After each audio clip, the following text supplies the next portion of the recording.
So, what are Newton's laws of motion? There are three laws of motion. Okay, let us first discuss Newton's laws of motion. Okay. So, what is first law? What is first law? Newton's laws of motion.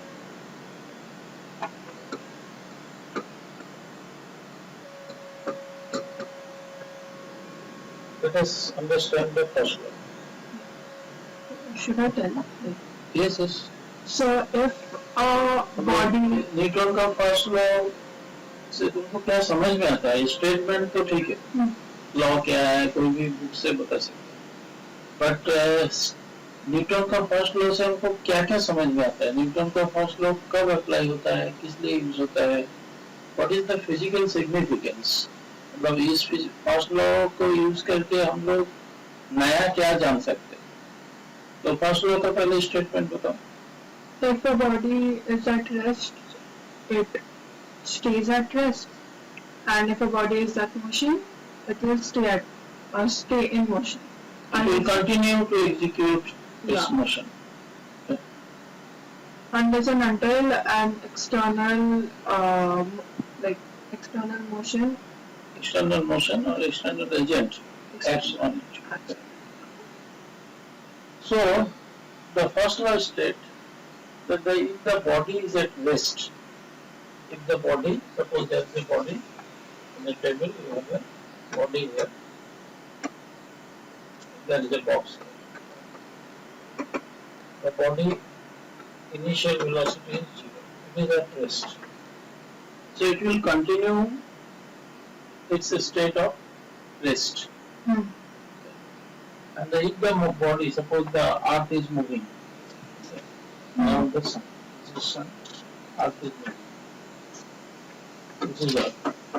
If the body is in a state of motion, it will continue to follow its state of motion.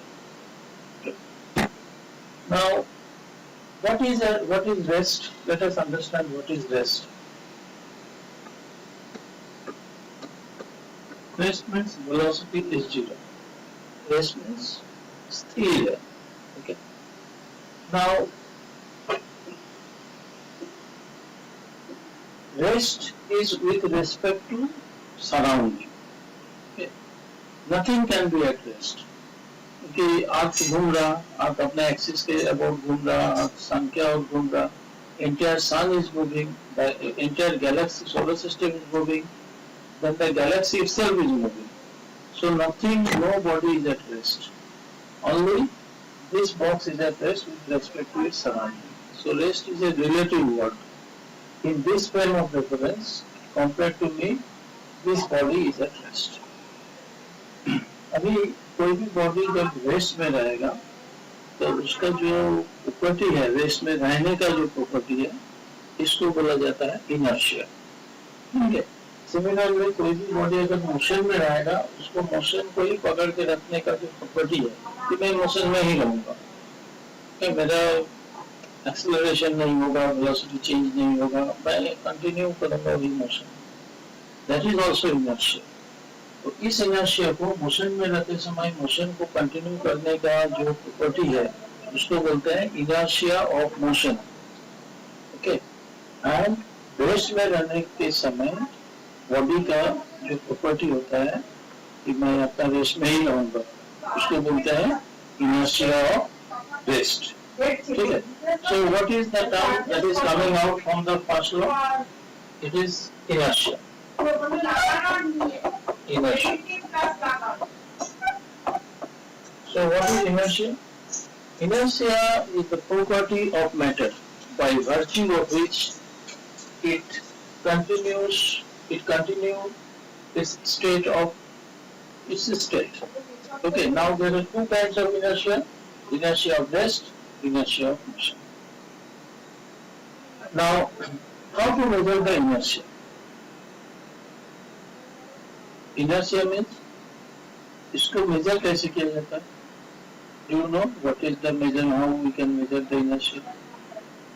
Inertia को measure करने के लिए उसका mass use होता है. Mass higher is the mass, higher will be the inertia. जितना suppose एक पत्थर को, छोटा सा पत्थर को हटाने के लिए हमको रेस्ट से उसका मोशन में सेट करने के लिए क्या करना पड़ेगा? स्मॉल फोर्स लगाना पड़ेगा. और अगर बड़ा पत्थर है या माउंटेन है, उसको अपना पोजीशन से उसको रेस्ट से मोशन में डालने के लिए क्या करना पड़ेगा? लार्ज फोर्स लगाना पड़ेगा. So mass of a body is measure of its inertia. ठीक है. So higher is the mass. So inertia of rest कैसे? Inertia is two part.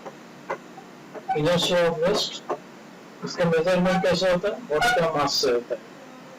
Inertia of motion, इसका मेजरमेंट के लिए हम लोग मोमेंट ऑफ इनर्शिया यूज करते हैं. Okay. Rotational inertia is measured by mass of the body and square of distance from the axis of motion, from the axis of revolution. इसके बारे में हायर स्टैंडर्ड में पढ़ेंगे. अभी हम फर्स्ट लॉज में क्या सीख रहे हैं? फर्स्ट लॉ में एक नया काम आया कि प्रॉपर्टी का एक every matter has a property called inertia. Inertia दो तरह का होता है, inertia of rest, inertia of motion. Inertia को मेजर करने के लिए उसका मास होता है. Higher is the mass, higher is the inertia. Okay. Now first law से और एक पता चलता है. फर्स्ट लॉ में क्या स्टेटमेंट है? ए body is at rest will remain at rest. A body is in motion, will continue to be in motion unless and until there is a external agent acts on it. Means what? Now here comes, what is this external agent? What is it that changes the inertia? Force. This is called force. So what is a force? Now first law gives idea about the force. Like definition about the force. Not exactly, yes, definition about the force. It gives that force is such a thing which changes the state of the body. Okay. If it is at rest, if we execute an external agent called force, then it will set into motion. Similarly, if a body is in motion, okay, and if we apply a force, then the state of motion will change. Means it will get accelerated. The velocity will change. Correct? So what is a force? A force is something. Force एक कुछ ऐसा है जो कि body का motion को, body को accelerate कर देता है. Okay. Clear? First law is clear. Okay. Now let us come to the second law. Newton's second law of motion.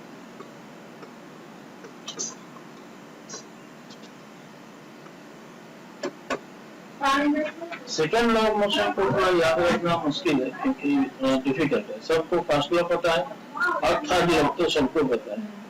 whether वो 9 में पढ़ता है या नहीं पढ़ता, बचपन से उसको थर्ड लॉ पता है. ठीक है.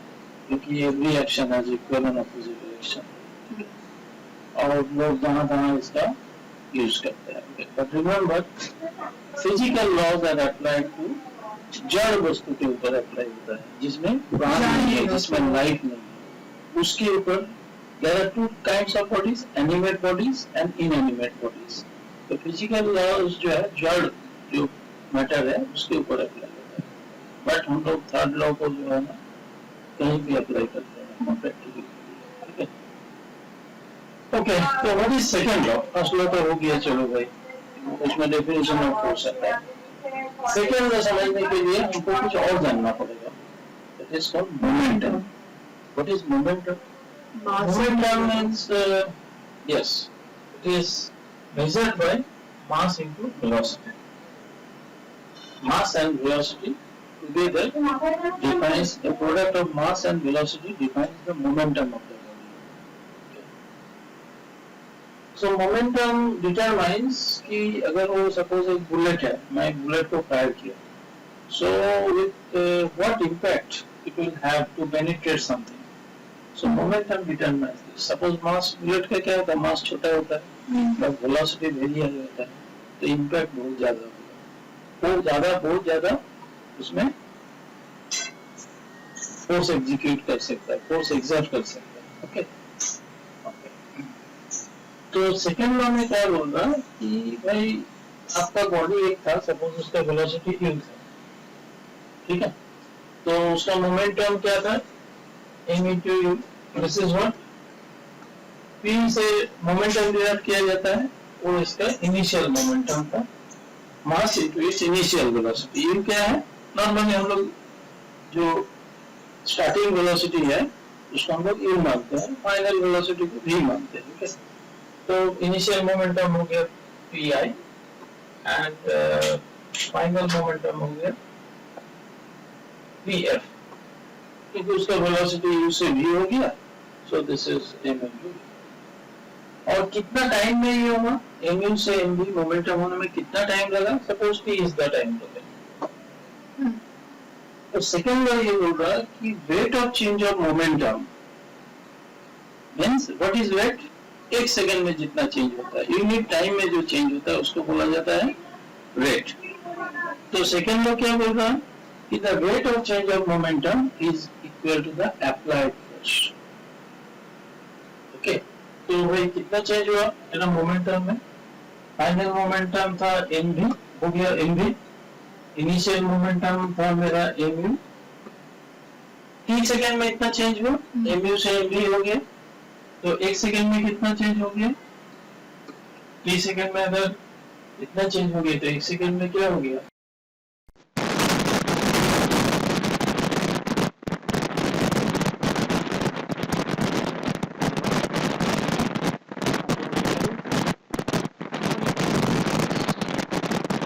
second law, the rate of change of momentum is the applied force। तो फर्स्ट लॉ में क्या मिला हमको, definition of force, force is something जो कि बॉडी का स्टेट को चेंज करता है, तो उसको मोशन में शिफ्ट कर देगा, अगर मोशन में एक्सीलरेट कर देगा, करेक्ट। लेकिन सेकेंड लॉ क्या बोल रहा है कि it is giving the quantitative measurement, मतलब फोर्स को मेजर कैसे करे, इट इज मोर परफेक्ट, है ना। तो इसको क्या कहा जाता है कि फोर्स, तो rate of change of momentum is equal to the applied force. और जिस डायरेक्शन में फोर्स अप्लाई होगा उस डायरेक्शन में body is set into motion, ठीक है। तो चलो इसको थोड़ा और देर समझते हैं फोर्स को। फोर्स तो इसमें क्या है, m कॉमन जा सकता है, ये v minus you by T, ठीक है। ये क्या है, वेलोसिटी चेंज बाई टाइम। तो rate of change of velocity को क्या कहा जाता है, एक्सेलरेशन, एक्सेलरेशन कहा जाता है।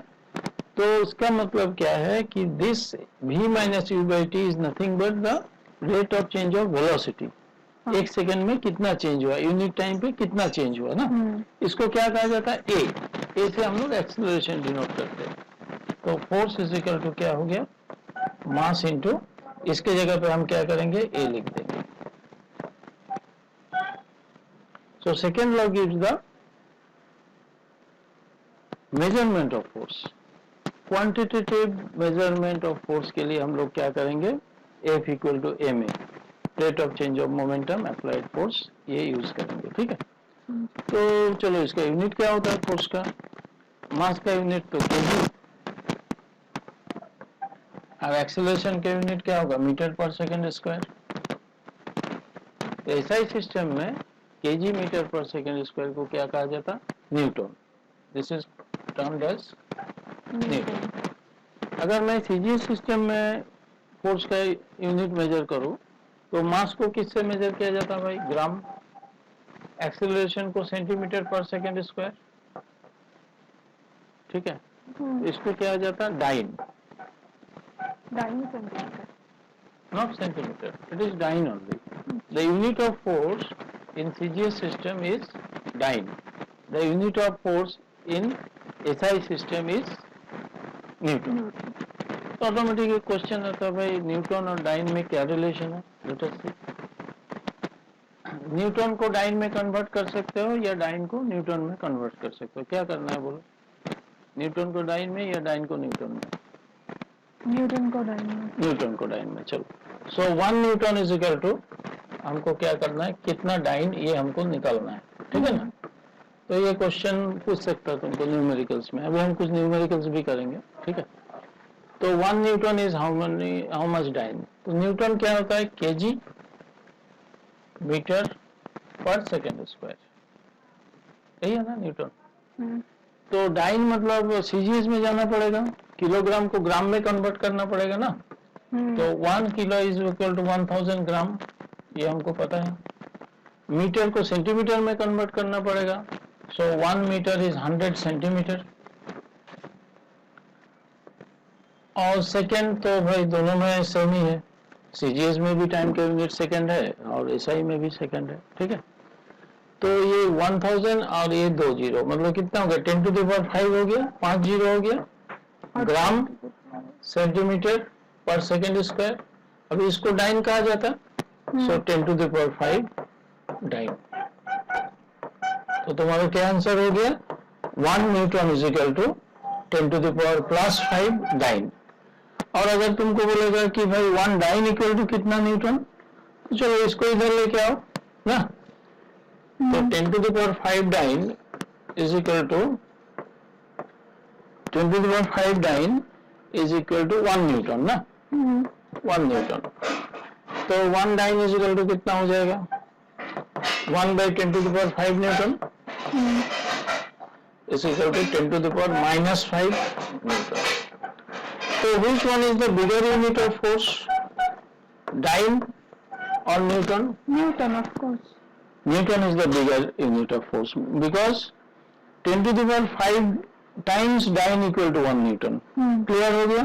Yeah. So what is second law? Second law states that the rate of change of momentum of a body is equal to the force, is the applied force, and the direction of motion takes place in which the force is exerted. Clear हो गया? So Newton dine ये सब का हमको अभी समझ सकते हैं न्यूटन का सेकेंड लॉ से। नाउ न्यूटन थर्ड लॉ,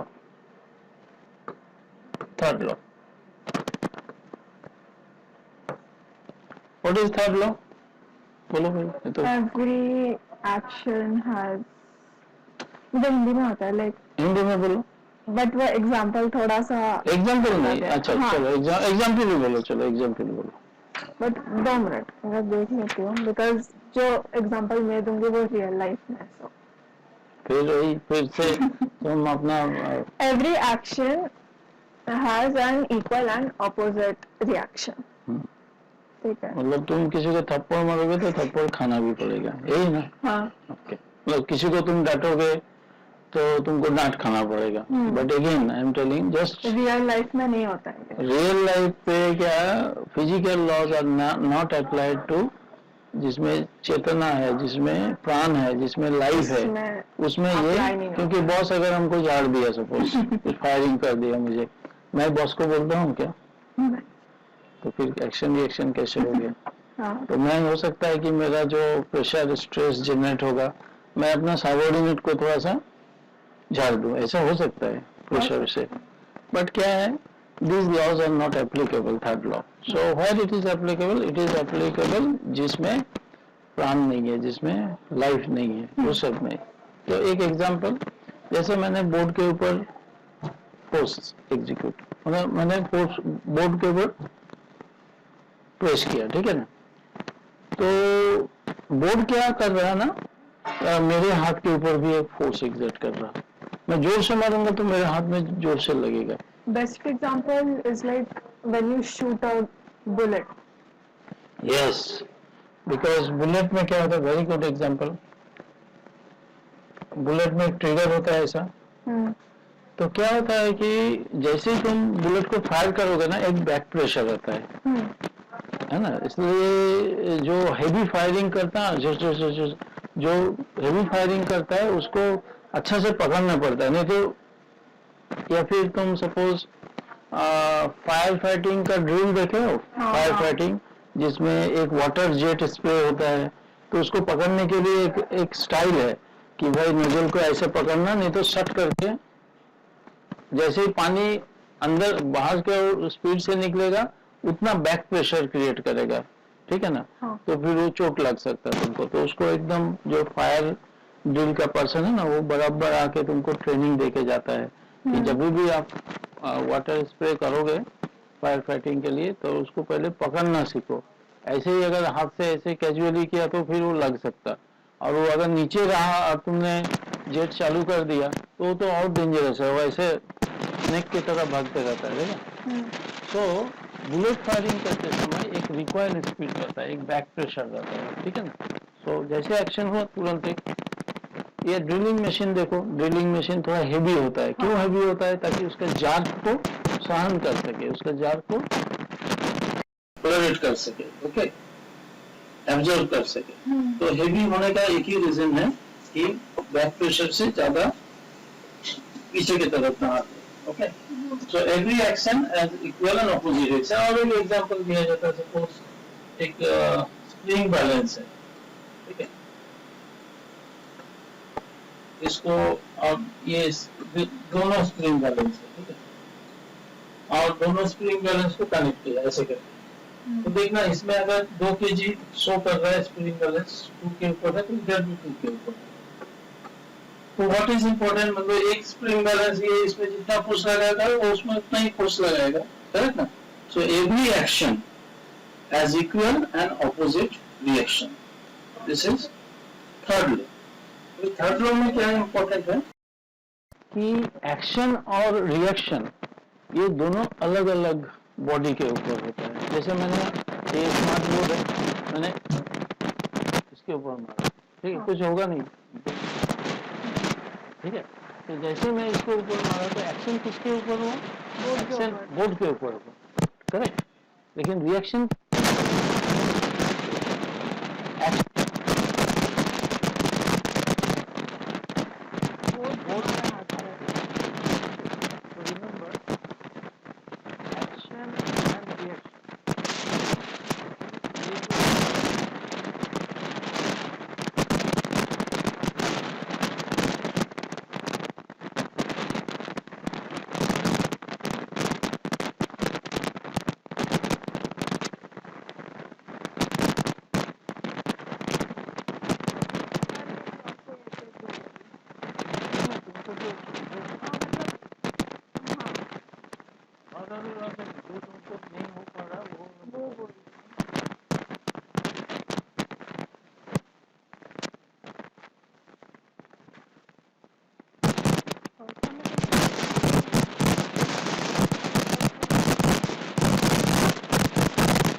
एक एनालॉजी लेके समझ।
मीटर पर सेकंड। मीटर पर सेकंड। देखो अभी इसका जो यूनिट दिया हुआ है ये एसआई सिस्टम में दिया हुआ है, हाँ। ये ग्राम में दिया हुआ है, ये तो हमें कन्वर्ट करना पड़ेगा। हाँ, तो या तो तुम ग्राम को केजी में करो या मीटर को सेंटीमीटर में करो, चॉइस इज योर्स।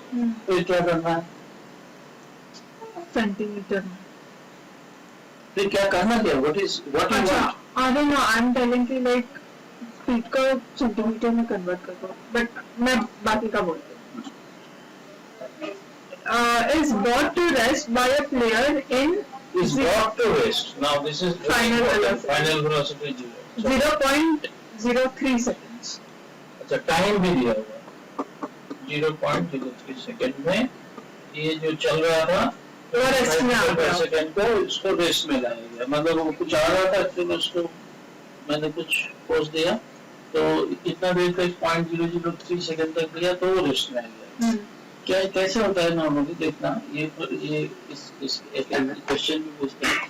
तो क्रिकेटर जो कोई कैच पकड़ता है ना तो ऐसे करके कैच पकड़ता है, ठीक है, मतलब जिस डायरेक्शन में बॉल आ रहा है ना उसी डायरेक्शन में, तो थोड़ा सा, और अगर ऑपोजिट डायरेक्शन में जाके कैच पकड़ेगा तो कैच मिस होने का चांसेस बहुत ज्यादा है. एक तो उसका मोशन का ऑपोजिट डायरेक्शन में तुम लेके जा रहे हो. सो सपोज एक क्रिकेट बॉल आ रहा था 150 ग्राम का, तो 25 मीटर पर सेकंड से वो आ रहा था, तो मैंने 0.03 सेकंड में उसको पकड़ लिया, ठीक है, रेस्ट, ड्रॉप टू रेस्ट. चलो मुझे इसका एवरेज फोर्स अप्लाई निकालना है. फोर्स हमको निकाल, एवरेज. हाँ एवरेज. तो फोर्स दो तरह का होता है, एक होता है कि भाई एवरेज इतना टाइम में फोर्स लगा तो चलो एवरेज फोर्स लगा, पर सेकंड में कितना फोर्स लगा चलो उसका बता दो. एक होता है इंस्टेंटेनियस फोर्स, उस इंस्टेंट में अलग अलग मतलब 0.03 सेकंड तक फोर्स लगते रहा उस बोर्ड के ऊपर, है ना, 0.003 सेकंड के इतना देर तक लगा, तो फिर अलग अलग मिली सेकंड में अलग अलग फोर्स एग्जीक्यूट हुआ, जितना स्पीड कम किया उस हिसाब से फोर्स, उस टाइप का जो फोर्स हम लोग निकालते हैं ना उसको बोलते हैं इंस्टेंटेनियस फोर्स. ओके, तो चलो अभी बहुत ही सिंपल है, ये फोर्स को एवरेज निकालना. तो ओके ठीक है, तो न्यूटन का लॉ हम यूज करेंगे, force is equal to mass into acceleration ना. अभी सबसे पहले एक काम करो, इसे में कन्वर्ट कर लो इसको. तो क्या करना, फोर्स डाइन में निकालना है न्यूटन में निकालना है, इसमें भी निकाल सकते हो. हाँ. अगर डाइन में निकालना है तो मीटर को सेंटीमीटर न्यूटन में निकालते हैं बिकॉज़ न्यूटन में निकालते हैं. तो 150 ग्राम इज इक्वल टू कितना, 150 डिवाइडेड बाय 1000 है ना, 0.15 kg. अभी सब यूनिट सब एक जैसा हो गया. Okay, now force is equal to mass into acceleration. एकदम तो एक्सेलरेशन का है ना इस फॉर्म में दिया हुआ है कि भाई मेरा जो वेलोसिटी 25 से 0 हो गया, मतलब रिटार्डेशन हो गया, बेसिकली एक्सेलरेशन तो हुआ नहीं, वेलोसिटी कम हो गया, तो नेगेटिव एक्सेलरेशन है. इतना सेकंड में 0.03, तो एक्सेलरेशन क्या हो गया, final velocity minus initial velocity by time ना. तो final velocity 0 minus 25 by time, time is 0.03 minus 25 by 0.03 को 3 लिख सकते हो, 100 ठीक है. माइनस साइन इंडिकेट्स कि रिटार्डेशन होगा, वेलोसिटी कम है, रिटार्डेशन हुआ. ठीक है, चलो फोर्स एक्सेलरेशन के लिए ये हम पुट करेंगे, नेगेटिव को हम अभी साइड में रखते हैं. मास को 0.15 कर देते हैं, एक्सेलरेशन को हम 25 into 100 मतलब क्या हो गया, तो 25 into 100, ठीक है. और नीचे में एक क्या है 0.03 था, तो 0.03 को भी हमने हटा के ऊपर में 100 किया ना. सबसे पहले ये डेसिमल ये 100 के साथ चलो निकल गया, 3 से 15 हो गया, तो 25 को 5 से मल्टीप्लाई करने से 125 होता है, करेक्ट. सो फोर्स सब एसआई सिस्टम में है, तो एकदम लिख दो बिंदास. So what is the force exerted, 125 Newton.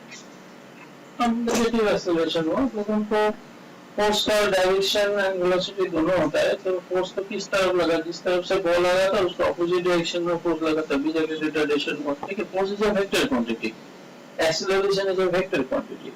तो इस केस में अगर तुमको फोर्स मतलब लिखना है ढंग से, एकदम सही ढंग से लिखोगे तो भाई इतना मत लिखना कि 125 न्यूटन, ये भी लिखना the direction of the force is opposite to the direction of the motion of the body।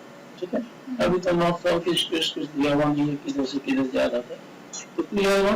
इस क्वेश्चन में हम लोग क्या क्या समझा कि भाई सबसे पहले तो सारे यूनिट को यूनिफॉर्म कर लो। सेकेंड है कि एक्सेलरेशन को कहा जाता है change of velocity by time, तो उसको मास से मल्टीप्लाई करोगे तो फोर्स आएगा। ठीक है, फोर्स का डायरेक्शन भी होता है। तुमको अगर मैं बोल दिया चलो भाई 10 न्यूटन फोर्स अप्लाई करो, तुम नहीं अप्लाई कर सकते, तुम बोलोगे किधर अप्लाई करो, कौन से डायरेक्शन में। Direction is important. फोर्स का ये मैग्नीट्यूड हो गया, मैग्नीट्यूड मतलब क्वांटिटी, फोर्स का इतना numerical value with scale, this is the magnitude of force. ठीक है, हाउ मच फोर्स। अब उसका डायरेक्शन हो गया opposite to the direction of motion of the force. ठीक है, so this is one numerical of your Newton second law। ठीक है, तो अभी तुम एक काम करो, अभी नेक्स्ट क्लास आज हम शाम को करेंगे। ठीक है, और तब तक दो तुम्हारा होमवर्क है। अभी पूरा दिन तुम्हारा समर वेकेशन चल रहा है तो यू आर फ्री। ठीक है, तुमको क्या पूछना है, जो मोशन इन वन डायमेंशन का सारे न्यूमेरिकल ट्राई करो। एक बार तो मैंने बता दिया सारे, और एक बार मैं रिवाइज कर दूंगा। ठीक है, एंड जहाँ जहाँ तुमको दिक्कत है, जहाँ जहाँ तुमको प्रॉब्लम है, वो मार्क करके रखना पड़ेगा। इधर ऐसा नहीं कि खोल के एक एक पढ़ना चालू करो, पहले एक बार ट्राई करो, अटेम्प्ट करो। हार्ड लगेगा, नहीं होगा, मैं देखूंगा पहले कि तुमने ट्राई किया क्या, फिर मैं उसको एक्सप्लेन करूंगा। ठीक है, चलो, so now let us revisit our pages, है ना। एक बार ऊपर जाते हैं। तो तुम्हारा ये स्मार्ट बोर्ड में फर्स्ट क्लास है ना, तो फर्स्ट मतलब 9th का तो फर्स्ट क्लास है। तो स्मार्ट बोर्ड का एक एडवांटेज ये है कि भाई हमको पीछे जाके, जैसे व्हाइट बोर्ड में हम लोग जब पढ़ते थे क्या रब करने पड़ता था, तो दिस इज वन एडवांटेज कि आप एक बार टाइम ट्रेवल कर सकते हैं पीछे। ठीक है, तो हम लोग न्यूटन का तीनों लॉ डिस्कस किया, तीनों लॉ को प्रैक्टिकली समझा कि भाई Newton first law, second law, third law होता क्या है, किस लॉ से किसका डेफिनेशन आता है। फर्स्ट लॉ में इनर्शिया का डेफिनेशन आता है, फोर्स का डेफिनेशन मिलता है कि force is something which when applied to a body it changes its state of rest और state of motion. When force is applied the body gets accelerated. Force क्या होगा, प्रोड्यूस करता है, वेलोसिटी को चेंज करता है फोर्स। सेकंड लॉ में हम क्या समझे, अच्छा इनर्शिया दो तरह का, inertia of rest, inertia of motion. Inertia of rest का मेजरमेंट करने के लिए मास सफिशिएंट है, इनर्शिया ऑफ मोशन को मेजर करने के लिए मोमेंट ऑफ इनर्शिया पाया जाता है, केजी मीटर स्क्वायर इसका यूनिट होता है moment of inertia. Moment of inertia कैसे डिटरमाइन होता है, जैसे अर्थ का mass into distance of earth from sun, तब जाके मोमेंट ऑफ इनर्शिया अर्थ मिलेगा। ठीक है, चलो वो हम बाद में पढ़ेंगे इसका। सेकंड में जाते हैं। सेकंड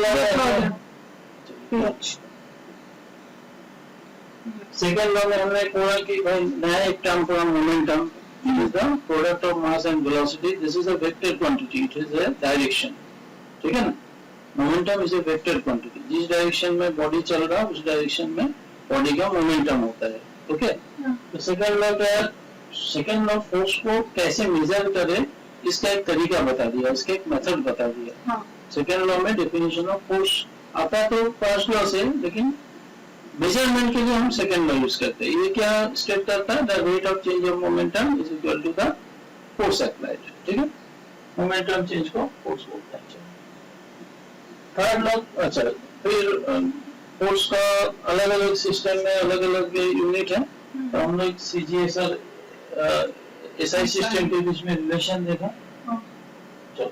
थर्ड लॉ क्या है, every action has equal and opposite reaction.